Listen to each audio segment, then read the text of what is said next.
दो हमसफर।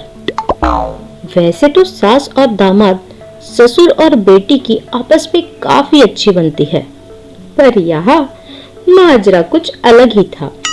माँ बेटी दोनों एक से बढ़कर एक थी। उनके नखरे, उनका स्वभाव, उनका ईगो, सब कुछ एक जैसा ही था। इसलिए आपस में इनकी अच्छे से बनती थी। और दूसरी ओर ससुर दामाद, उनके तो हाल ही बुरे थे। ये दोनों तो उन्हें गिनती भी नहीं थी। हेलो ससुर जी, मैं समीर बोल रहा हूँ। नेक्स्ट वीक हम आ रहे हैं आपके यहाँ। अरे मोस्ट वेलकम दामाद जी। हमेशा की तरह इस बार भी अपने साथ आफत भी ला रहे हो क्या? आफत? कौन सी आफत? मैं कब आपके घर आफत ले आया? अरे मेरे भोले जमाई, मैं मेरी बेटी और तुम्हारे बीवी की बात कर रहा हूँ। अच्छा वो आफत, वो तो आप ही की पैदाइश है जिसे मैं झेल रहा हूँ। किस जन्म का बदला लिया है मुझसे आपने जो ये आफत मेरे गले बांध दी? अच्छा बच्चू, अभी से परेशान हो गए? जरा मेरे बारे में भी तो सोचो। मैंने इतने साल कैसे निकाले होंगे, वो भी दोनों के साथ। तुम्हारे पास तो बस आफत पार्ट 2 है। अब तो आप गए ससुर जी। फोन स्पीकर पे था, स्नेहा ने सब सुन लिया। अब वो जरूर सासू माँ को बताएगी। अब तो भगवान भी नहीं बचा सकता आपको। इतना सुनते ही शेखर जी ने फोन कट कर दिया और घबरा के घर के बाहर चले गए। बहुत देर हो गई, वो घर लौटे ही नहीं। ना ही वो अपने बीवी का फोन उठा रहे थे, तो उनकी बीवी ने समीर को फोन किया। हेलो समीर बेटा, वो शाम को तुम्हारी इनसे बात हुई थी ना? कुछ कहा था क्या? कहीं बाहर जाने वाले हैं? तब से गए हैं, अभी तक नहीं आए। ना ही मेरा फोन उठा रहे हैं। आने दो जरा इन्हें, आज अच्छे से खबर लेती हूँ इनकी। अरे शांति से सासू माँ, यही कहीं गए होंगे काम से, आ जाएंगे अभी। समीर तुरंत फोन कट करके अपने ससुर को फोन लगाता है। समीर का नंबर देख वो भी तुरंत कॉल रिसीव कर लेते हैं। क्या हुआ पापा जी? मैं तो आपको स्ट्रांग मैन समझता था।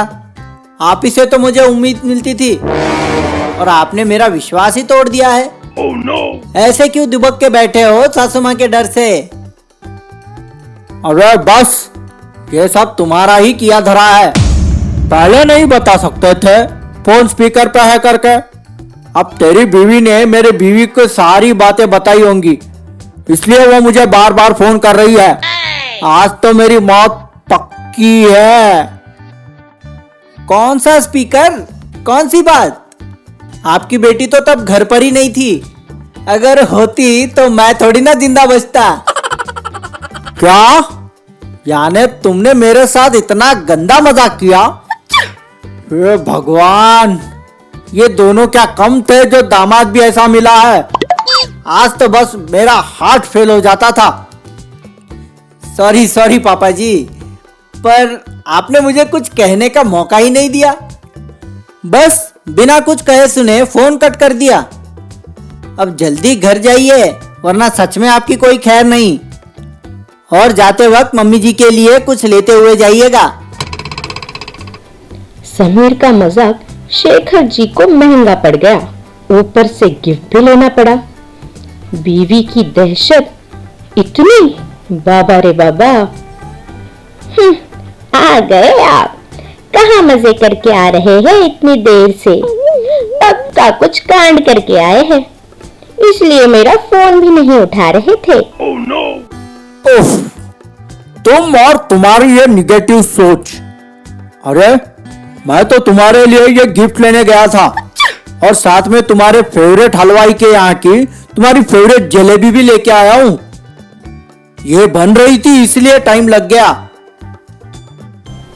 अच्छा, तो मेरा फोन क्यों नहीं उठा रहे थे आप? जरा बताइए तो।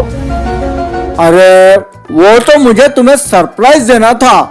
अगर मैं फोन उठाता तो तुम्हें पता चल जाता। इतनी स्मार्ट जो हो तुम, बस इसीलिए फोन नहीं उठाया। ठीक है, मस्का मारने की जरूरत नहीं। वैसे आज गिफ्ट और ये जलेबी किस खुशी में? कुछ गड़बड़ करके आए हो क्या? ओहो, ये सवाल जिससे हर पति परेशान रहता है, पर जो इन सवालों का बखूबी जवाब दे वही तो स्मार्ट पति कहलाता है। गलती कर दी गिफ्ट लाके। मेरी फीलिंग्स की तो कोई कदर ही नहीं है। दामाद जी का कॉल आया था, तुम्हारी प्यारी बेटी और वो आ रहे हैं। सोचा इतनी खुशी की बात ऐसे ही कैसे बता दूं, इसीलिए लाया था ये सब तुम्हारे लिए। पर रहने दो, मैं इसे वापस कर दूंगा। तीर एकदम निशाने पे लगा था। ऐसी बातों से कोई भी पत्नी फिसल ही जाती है। बस थोड़ा इमोशनल अत्याचार कर दो, खेल खत्म। सॉरी, मैंने बेवजह आपको गलत समझ लिया। ओहो, मेरी बेटिया रानी आ रही है, कितनी अच्छी बात है। पर अपने दामाद से कह देना उसे ठीक से और संभल कर लेकर आए, उसे कोई तकलीफ ना होने पाए, समझे? लो कर लो बात। दामाद है या नौकर जो उस पर हुक्म चला दिया? ये बात प्यार से भी की जा सकती थी, पर शालिनी जी ना, वो ये सब कहाँ मानती थी। चलो, इंतजार तो खत्म हुआ और स्नेहा समीर आ गए इनके घर छुट्टियां बिताने। ओ मम्मी, कितना मिस किया मैंने आपको तो मेरी चिंता ही नहीं है। जाइए, मैं आपसे बात ही नहीं करूंगी। अरे तू तो मेरे जिगर का टुकड़ा है पगली। अब तू आई है ना तो ढेर सारा प्यार बरसाऊंगी तुझ पर, देख लेना। भगवान, मैं क्या कह रहा था, जरा समीर के भी हालचाल पूछ लो, वो भी तो आया है। जरा इनकी तरफ भी थोड़ा सा ध्यान दे दो। हाँ तो तुम्हारे मुंह पे कौन से टाके लगे हैं, तुम ही पूछ लो। और हाँ, इनका चाय नाश्ता भी देख लेना। मैं और मेरी बेटी मेरे कमरे में कर लेंगे। चल बेटा, मेरे कमरे में चल। इनका टोकना तो चलता ही रहता है, तू ध्यान मत दे। आ, तुझे तेरे गिफ्ट्स दिखा दूं। माँ बेटी शालिनी जी के कमरे में चली जाती है और यहाँ तो हम सफर जो एक ही दुख झेल रहे थे अपना भरत मिलाप करते हैं। कैसे हो बेटा? सॉरी, वो सासू माँ की बात का बुरा मत मानना। अरे नहीं, मुझे तो तसल्ली हुई उन्हें देखकर। क्या तसल्ली? वो क्यों? हाँ, जब भी सासू माँ को देखता हूँ तब ऐसा लगता है मेरी वाली फिर भी ठीक है। ये तो महा भयानक है। आपका क्या हाल होता होगा, सोच कर भी डर लगता है मुझे। इसलिए आगे से मेरे साथ उस दिन जैसा मजाक कभी मत करना, वरना नेक्स्ट टाइम ये सिंपैथी मेरे को फोटो के सामने दिखानी पड़ेगी तुम्हें। ऐसी ही मजेदार कहानियों के लिए हमारा चैनल सब्सक्राइब कीजिए और बेल आइकन प्रेस कर दीजिए।